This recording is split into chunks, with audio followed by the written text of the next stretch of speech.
So a very good morning to all of you. I welcome all of you to another essay on, another session on essay.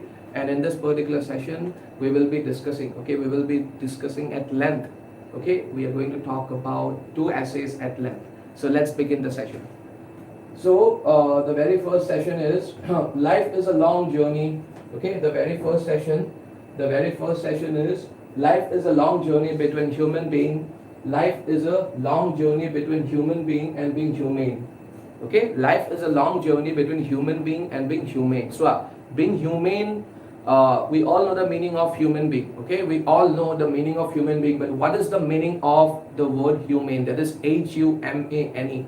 To cut a long story short, okay, in very, very simple words, humane is just a characteristic that every human being is supposed to have.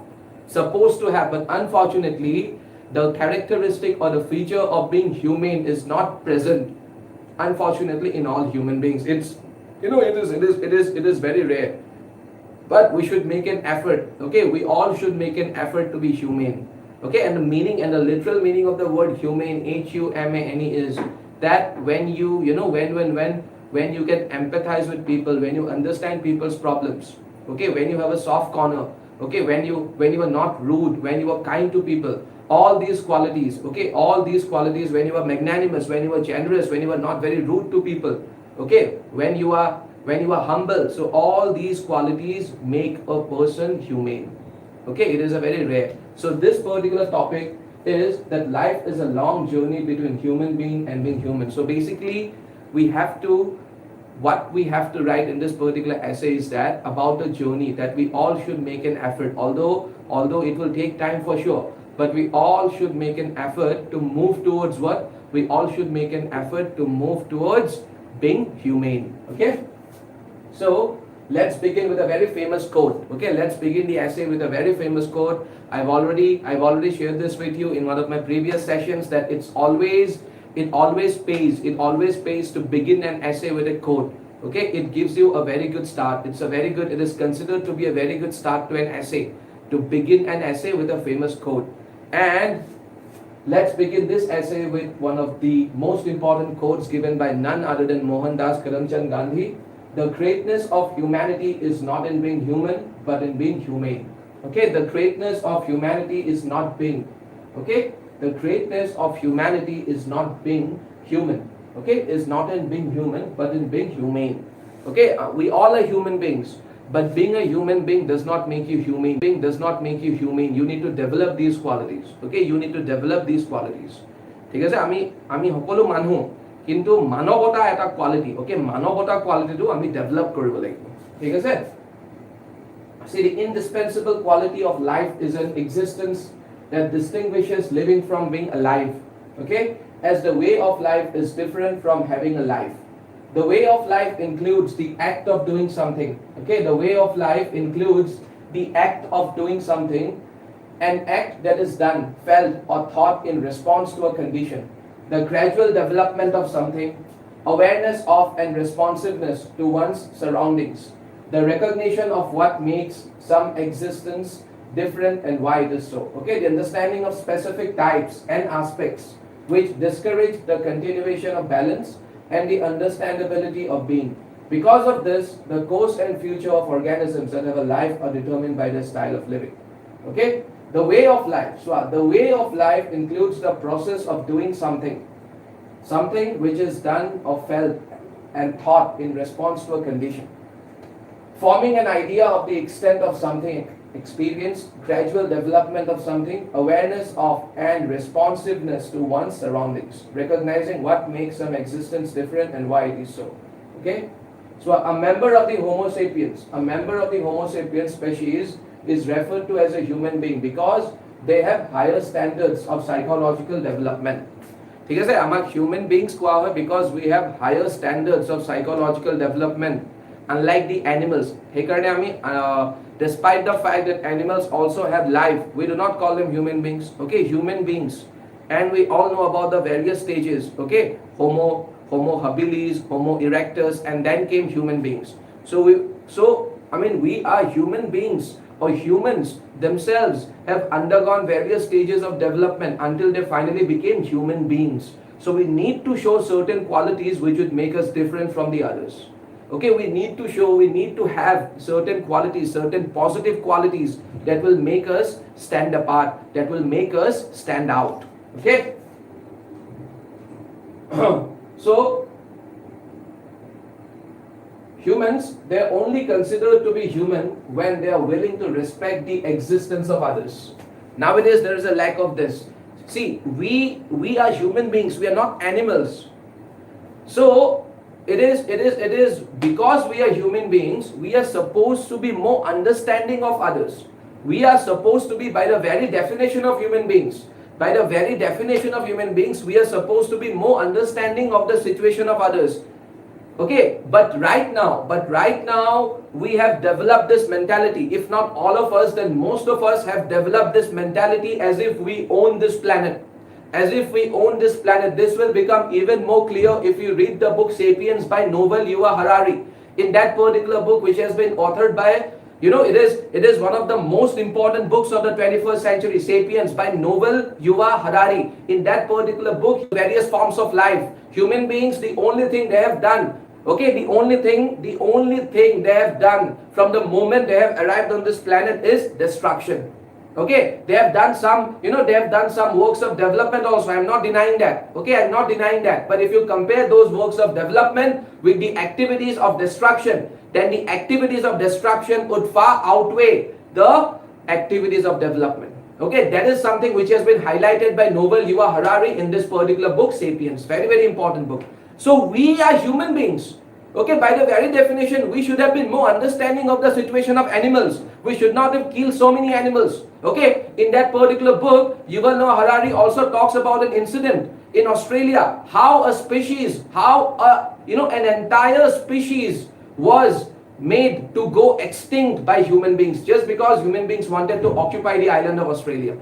Just because we wanted to occupy, just because we wanted to expand into a new, piece of island, or new island, or let's say new piece of land, we made sure that the living organisms of that particular island, which were living before we went to that island, we made sure that they do not exist anymore.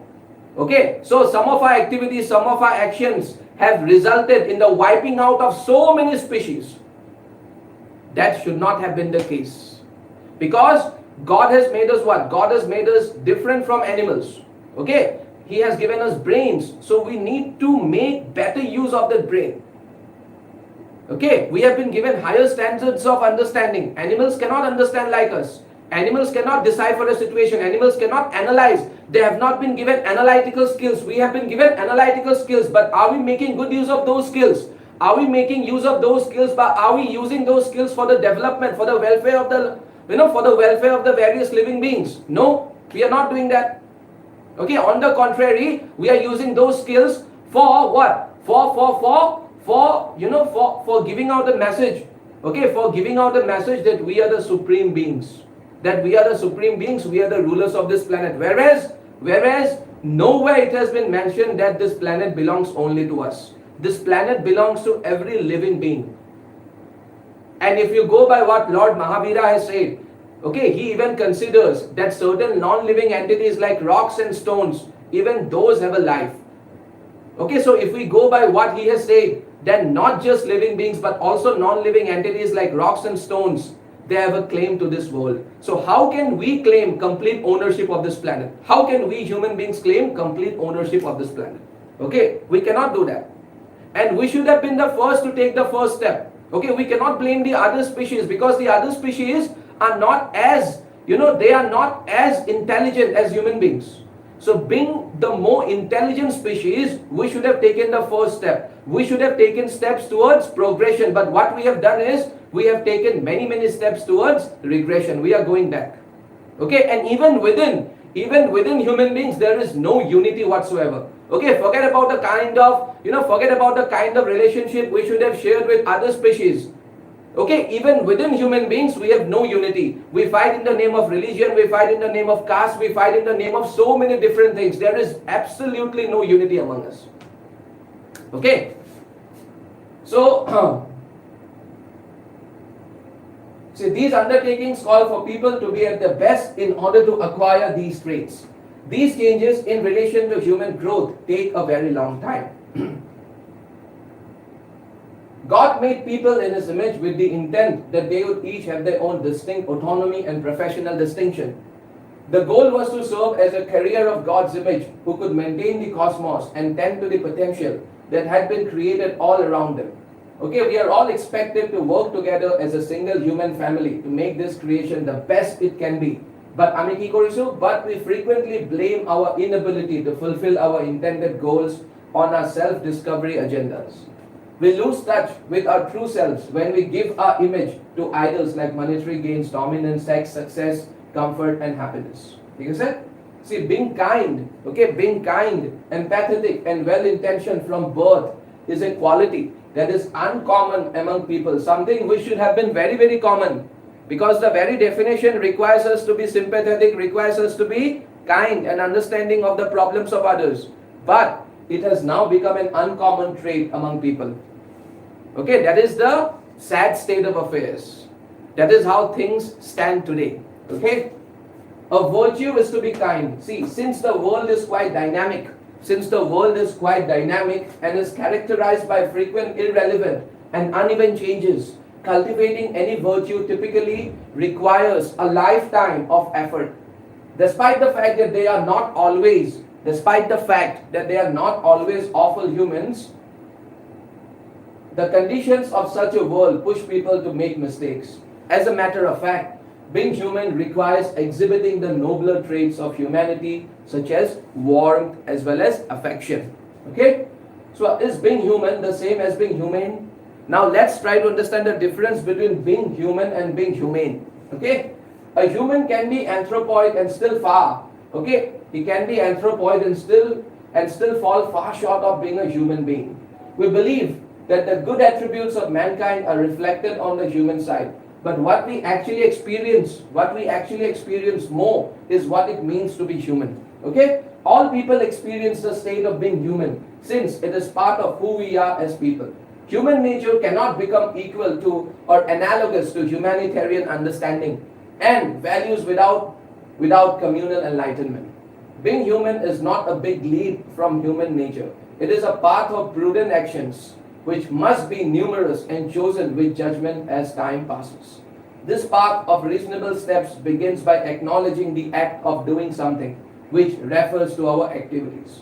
Our first priority should be to consider how others will be impacted by our activities. Okay, before doing anything, we should always consider how the others are going to be affected or impacted by what we are going to do. Okay, they should not interfere with someone's private life. And have a negative impact on equity. Okay, and have a negative impact on equity between and among generations. Therefore, everything we need to do, okay, in a way that improves the quality of life in the globe. We should always try to improve the quality of life in this planet. Human development does not always equate to human development does not always equate to humane development. Okay, we can only grasp what is right or incorrect and what actually helps people grow and advance as a species with experience. Our vision gives us a concept of how far something has gone, and we view, comprehend, and interpret it in a certain way. If being wealthy is our ultimate goal, we do not care if our great desire causes others to become impoverished. Okay? Although there is nothing wrong with getting money, if we are kind-hearted, we will undoubtedly help others along the way. No luck is involved. See, there is nothing wrong in making more and more money. But at the same time, we should always be considerate towards the sufferings of others. We should not be inconsiderate. We should be considerate. We should be empathetic. And we should always help people along the way. If God has given us a lot of money, it does not mean that all that money belongs to us. Okay, it comes with a responsibility to share your wealth with others. And I'm not telling you to share all your wealth. I'm not telling you to squander all your wealth. All you need to do is help people along the way. Be kind to them. Okay, show some mercy. Okay, taking advantage of having the advantage of, at an advantage or to our advantage, diminishes and reduces our sensitivity to and response to our environment. We are unable to understand what distinguishes some existences from others and why. People who are in need, and are underprivileged in society should be helped so that they can have the same rights or a similar level of living as those who are justly more privileged. Other members of the society who are in a better or more advantageous position must make sacrifices for this to happen. Okay, people who have been blessed with more wealth, they have to make certain sacrifices, because if they do not make sacrifices, see, for example, if we look at it from a historical context, and after independence, a movement started in India by the name of Bhudan. Okay, a movement started in India by the name of Bhudan, under the leadership or under the guidance of Acharya Vinoba Bhave. Acharya Vinoba Bhave, he was also the person who was the first individual satyagrahi. When Gandhiji started individual satyagraha in 1940, he was the first individual satyagrahi. So after independence, he led this movement called Bhudan movement. And as part of this movement, what did he used to do? He started persuading, he started urging those people who have superfluous, okay, who have superfluous amounts of land, who have superfluous amounts of land, or who have surplus amounts of land. He started urging those people to donate those lands, to landless people. Okay, because after India's independence, there were many people who did not have any land. So under this movement, okay, this movement also turned out to be a great success, because there were many people who started giving away their surplus lands to those who did not have any land at all. Okay, many people started donating, including Nizam of Hyderabad. Okay, the rich and wealthy donated. Okay, the rich and wealthy donated. But I'm just saying many because there were many. But if you talk in terms of proportion, then that particular proportion would not be very high. Because although this movement turned out to be a success, but obviously it did not turn out to be as big a success as it should have been. Otherwise, there would have been no inequalities. See, inequalities is something which you cannot prevent. There will always be some amount of an inequality in the society. But inequalities have to be controlled. Now, the gap between rich and poor is getting wider and wider. We all should make efforts to reduce this gap. And that is what has been said in this particular essay, okay, where we have mentioned that the rich have to make certain sacrifices. The effort or the step, okay, the government is also doing a lot to reduce this gap. But the government also should do a lot more than what it is doing right now. And the effort should come, okay, the rich should also try to understand. Because at the end of it, the more inequalities a society have, or a society which have a lot of inequalities, if you go by the Oxfam report, India is one of those countries which has the largest number, or which has the largest amount of inequalities in the entire globe. Okay, what do I mean by inequalities? I'm talking about the rich-poor divide. I'm talking about the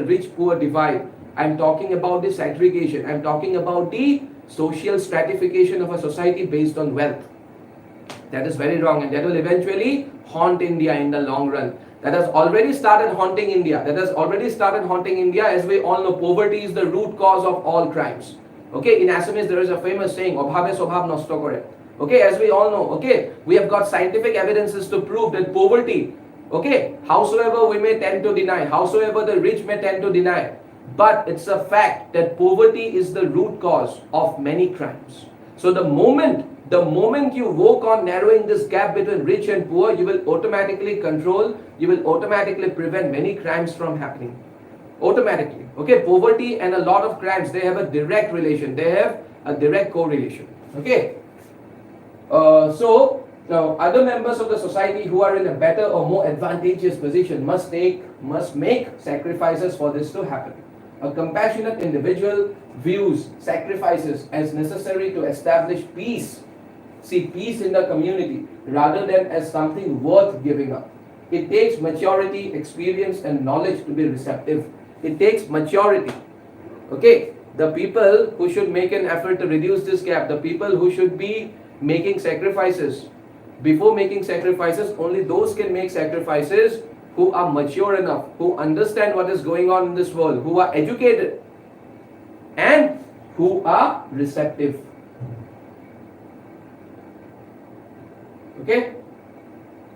See, we can also talk about another quote. World belongs to humanity, not this leader.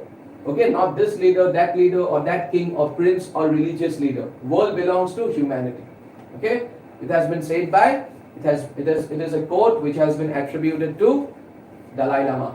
Understanding and acknowledging that everything the universe's creator has made is essential to maintaining natural equilibrium is being humane.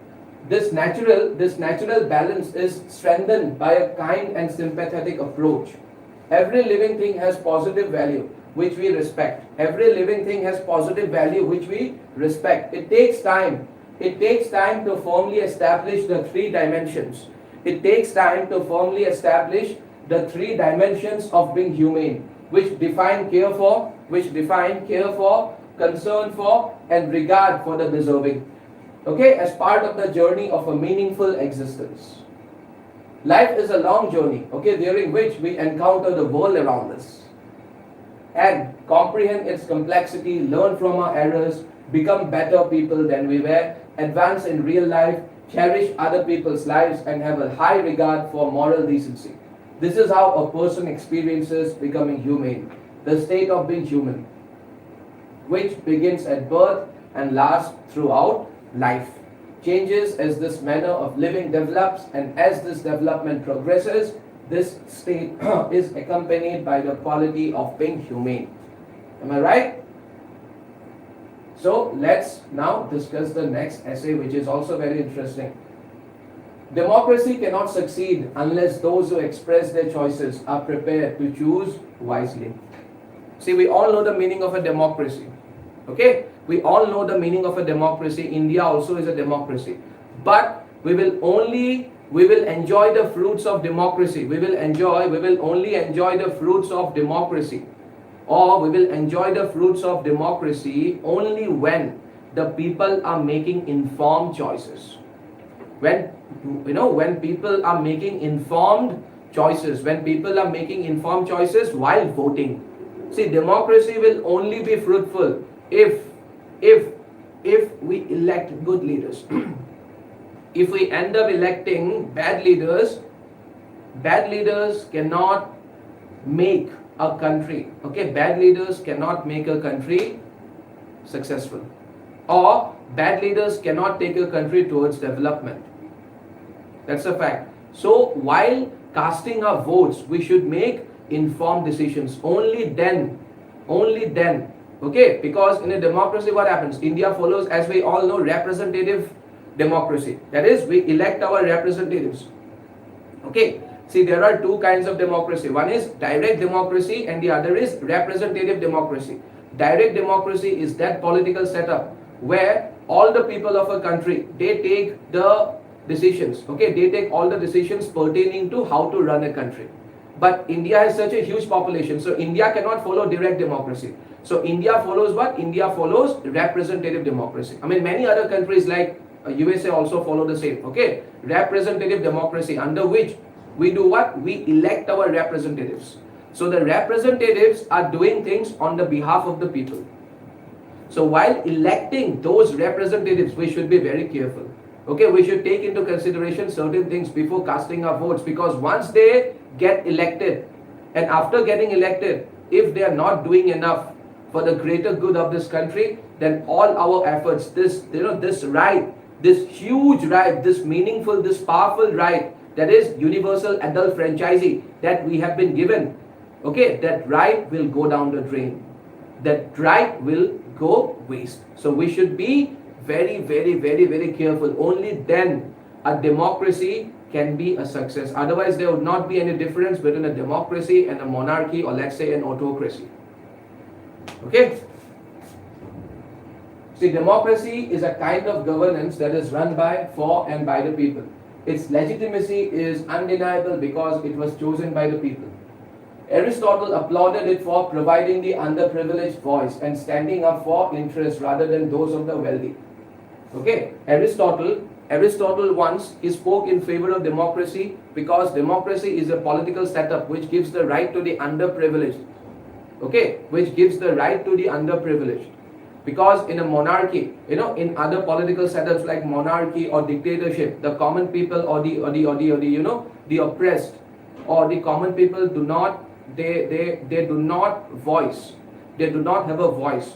Because the common people, the rights of the common people are not, the voices are not being heard generally. But in a democracy, the common people, okay, the right in a democracy, the most important right is being given to common people or ordinary people, or let's say underprivileged people, less fortunate people. See, governments that are based on the will of the majority, however, are more likely to reflect their prejudices.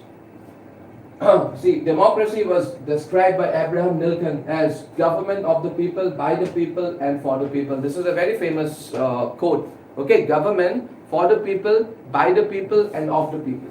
Okay, the most significant information in this work is that for democracy to flourish, people must make an informed and unbiased decision when selecting their greatest and most capable leaders in terms of their vision, ideals, and capacity to bring about growth and justice. Education is cited by Franklin D.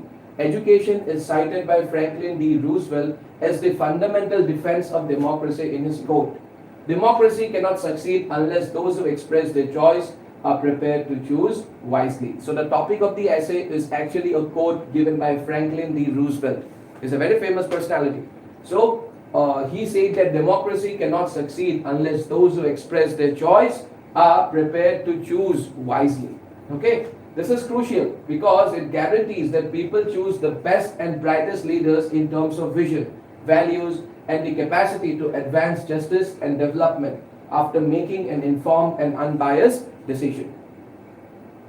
The only devils in the world are those running around in our own hearts. That is where the battle should be fought. See, democracy is a government elected by the majority of the citizens of a country, as we all know, in which all eligible citizens are meant to participate equally in the proposal, development, and establishment of the laws. There are two basic forms of democracy. Okay, I've told you already, direct democracy and representative democracy. In which the whole body of eligible citizens remains the sovereign, but political power is exercised indirectly through elected representatives. However, there are many gaps in the cup and the lip, such as if the majority do not turn up for voting, or if the democracy often ends up representing the powerful and the privileged and ignoring the powerless, the voiceless, the meek, and the poor. Modern democratic elections are marred by the use. See, this is very important. Modern democratic elections are marred by the use of what? Money and propaganda. We all know about the use of money in politics. Okay, we all know about this has become a huge cause of concern. So when you use more and more money in politics, when everything boils down to money, so you can buy anyone with money. Okay, you can buy anyone with money, and if you are doing that, so if you are doing a lot of propaganda, so for doing that propaganda you would need money. So any political party which has got more money would be in an advantageous position, because that political party would be able to do more amount of propaganda. So actually use of propaganda tools, or use of tools such as propaganda can harm a society. Okay, it can harm a society.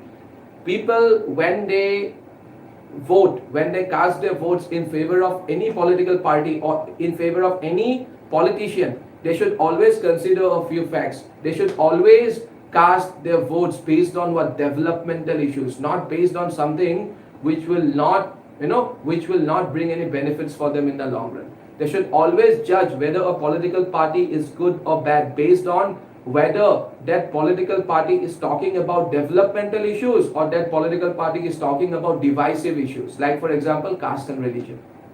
Okay, propaganda can be divisive, emotive, or based on a narrow group interest, blurring the vision of the people and obstructing their capacity to take right decisions. Plato, as we all know, Plato is one of the greatest philosophers of all times. Plato's remark on democracy suggests that democracy has a tendency to become a mobocracy, devoid of vision and reason, and more enthused by slogans, charisma, passion, and narrow. So Plato, he was not very positive, he was not very optimistic about the future of a democracy.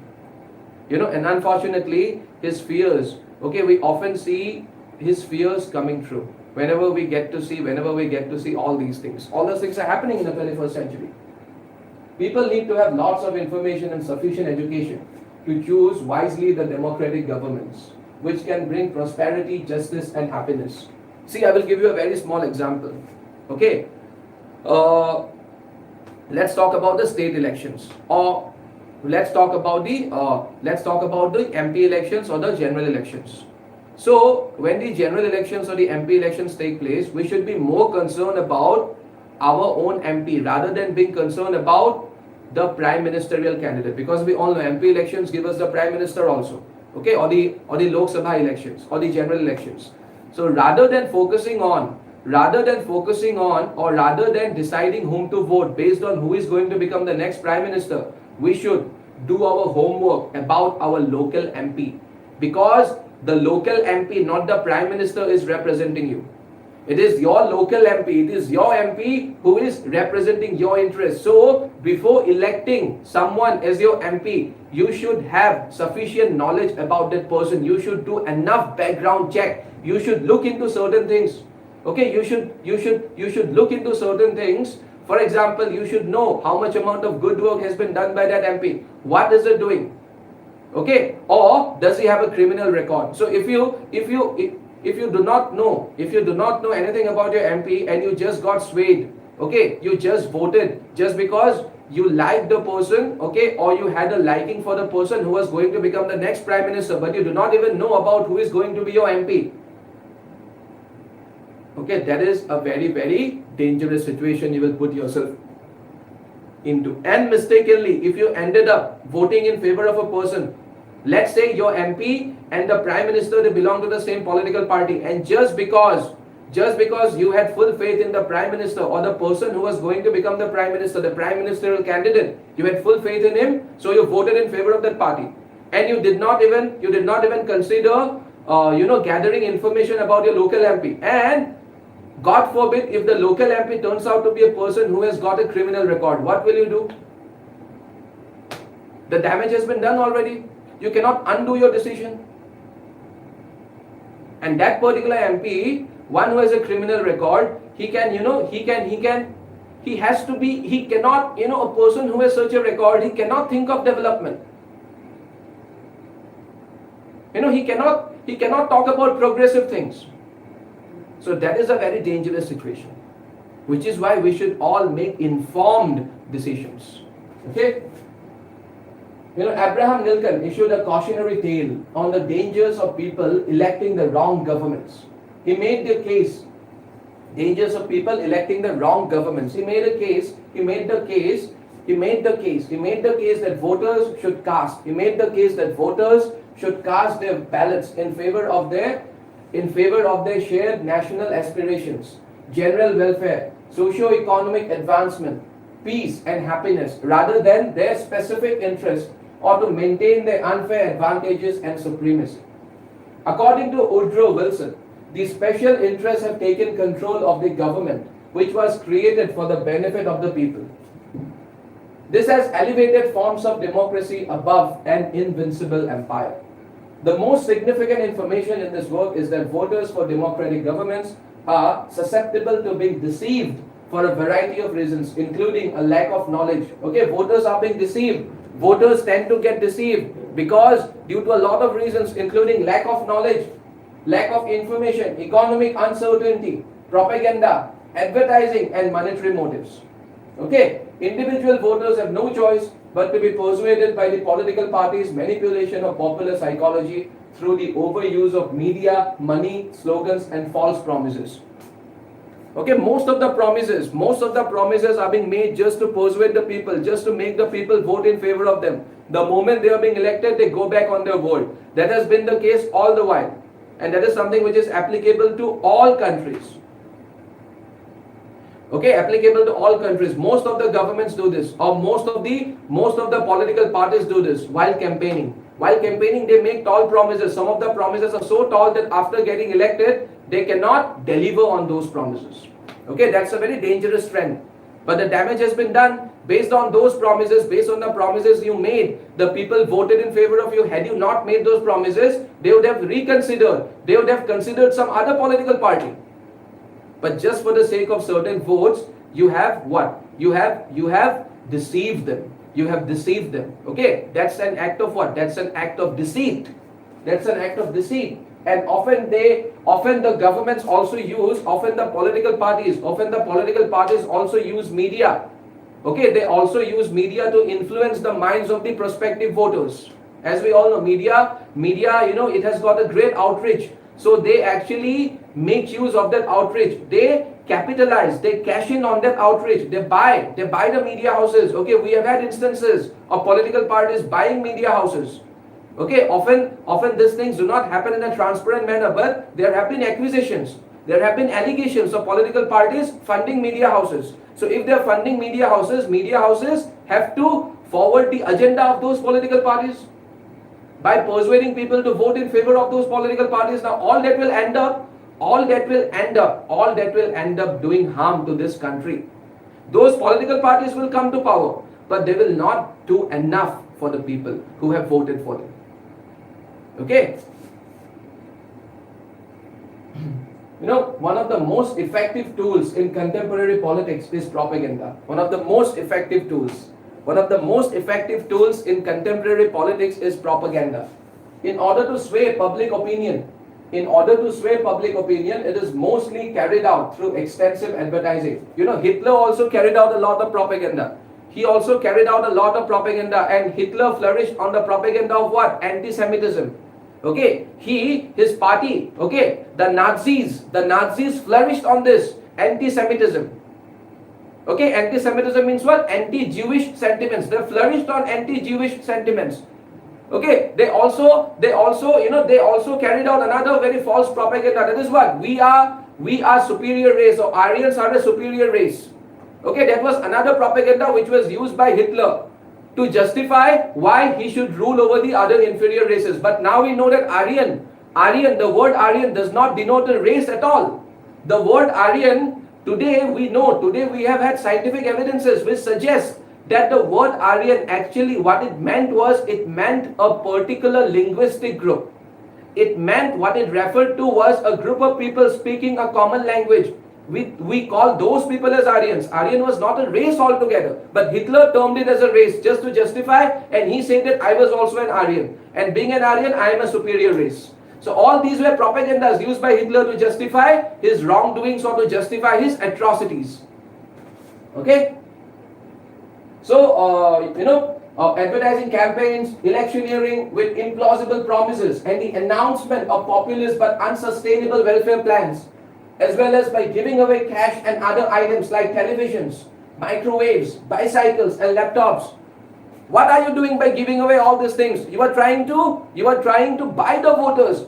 That is not what democracy is all about, my dear friends. That is not what democracy is all about. The people should be left on their own. They should be allowed to make an informed choice. By giving these things to those people, you are actually buying those people. Whereas they should make an informed choice. Whereas they should be at complete liberty. They should be at complete liberty to choose which political party they want to come to power. Okay? Religious buildings, job reservations, the relocation of outlaw minority, and the provision of free meals are among pledges made during Indian elections. Okay? People susceptible to such propaganda because they are neither sufficiently educated nor have a basic level of financial security. See, Mahatma Gandhi also said, what is really needed to make democracy function is not knowledge of facts, but right education. Education is the only savior. Education can save people from electing wrong politicians, from elevating wrong people to power. Only education, because education will help them analyze, education will help them reconsider, education will help them take into consideration certain facts which are very, very important, to be taken into consideration, which are very, very important to make an informed decision. Okay? A successful democracy will not be characterized by divisive politics based on race, religion, caste, or language. This has been told to you already. As well as provocations of far-right nationalism, identity-based political formations, appeasement of minorities, and arousing avarice in people. People must continue to be careful and watchful, and the press and media must maintain their objectivity in order to safeguard against these evils. Press and media, okay, they are known as the fourth pillar of democracy. So they have to maintain their objectivity. They cannot take sides. It is not there. It is not their, it is not their thing. It is not their duty to take sides. Okay, it will be wrong of them to take any particular side to support any political party. It has become a trend now. They end up supporting a political party. Okay, you are free as an individual. You are free to like someone. No one is stopping you. But when you are presenting news, when you are representing a media house, you should know that you have to be neutral. That is your job. Okay, that is your job. The media, however, is frequently reckless and sensationalistic. Sensationalism of news. Sensationalism of news is becoming a huge cause of concern. It is one of the greatest causes of concern in the 21st century. It is one of the biggest worries of 21st century, sensationalism. Okay, news. Often news readers have become what? What we get to hear. Okay, news are just what? News are pieces of information. But rather than giving us pieces of information, they are giving what? Most of them are giving us views. We do not need their views. They are not experts. Okay, the news readers are not experts. Let the experts give the views. Let the experts give their views. So see, the news readers or the media houses, they have a wide outreach, but they're not using it. But they're not using it properly. They're misusing it. They're misusing their scope of influence. They're misusing their power to forward the agenda of someone else. They're misusing. They are not experts, no? News readers be like, experts can have they done enough studies before they share a view with us? Have they done enough studies? Are they experts in that particular field? I mean, if they're experts in, if they're experts in that particular field, see, I'm not questioning their intellect. Okay, I'm not questioning their credentials, but an expert is someone who has done extensive study in that particular field. And an expert of a particular field cannot be an expert of another field. Each domain has its own share of experts. Let those experts, whenever you are talking about one particular domain, let's invite experts from that particular domain. Let them share their views. Why the news readers are sharing their views and influencing the people? Why are they making conclusions? Why are they jumping to conclusions? Why are they jumping the guns? They are not allowed to do that. But unfortunately, we do not have laws in India. And we cannot have laws because India is a democracy. Okay? But even Article 19, which gives us the right to express our views in a fearless manner, even Article 19, even fundamental rights are not absolute in nature. Even fundamental rights are not absolute in nature. They come with certain caveats. We have to know about those caveats. They are not absolute in nature, so we cannot misuse this. Okay, we cannot misuse the fundamental rights. People need to be aware of the positive aspects of the fourth state. People need to be aware of the positive aspects of the fourth state and the distinction between sensationalism. The distinction between sensationalism and information, which may both shape public opinion and taint it. This will provide a forum for productive dialogue rather than igniting a conflict. Democracy based on divisive politics, ignorance, and false propaganda never leads to prosperity and happiness. Martin Luther King Jr., the great apartheid leader, Martin Luther King Jr. warned against drinking from the cup of bitterness and hatred. We often hear that there is a difference between grassroots leaders and armchair or drawing room intellectuals capable only of causing a storm in coffee cup. See, democracy is often hijacked by the strongest interest groups, leading to people being worse off or condemned to remain under the same plight. Strongest interest groups will okay, democracy should represent the interests of each and every group, but what is normally seen is the most powerful groups, they hijack it. Or the government which is in power, it is often seen that the government which is in power, it represents the interest of one particular group. one particular group. The other day there was an article in the Hindu which said that democracy, it has become such a tool which represents what? Which represents the interest. Okay, now it has been proven that democracy, it has of late, it has become a tool, or it has become a political system that represents the interest of the most influential groups. Okay, it represents the interest of the most influential groups. It should have done what? It should have represented the interest of all the groups living in that particular country or living in a particular society. In India, labor groups, peasants, rural people and poor people lack even the most basic facilities of life, such as primary education and healthcare, ventilated house, potable water, safe medium of cooking and all-weather roads. Billionaires are created and they influence government policies in their favor, while rightist or leftist intellectuals make an experiment laboratory of people to experiment with a variety of policies. John Adams argued that democracy has never been and never can be so durable as aristocracy or monarchy. But while it lasts, it is bloodier than either. It's in vain to say that democracy is less vain, less proud, less selfish, less ambitious, or less avaricious than aristocracy or monarchy, as those passions are the same in all men, under all forms of simple government, and when unchecked, produce the same effects of fraud, violence, and cruelty.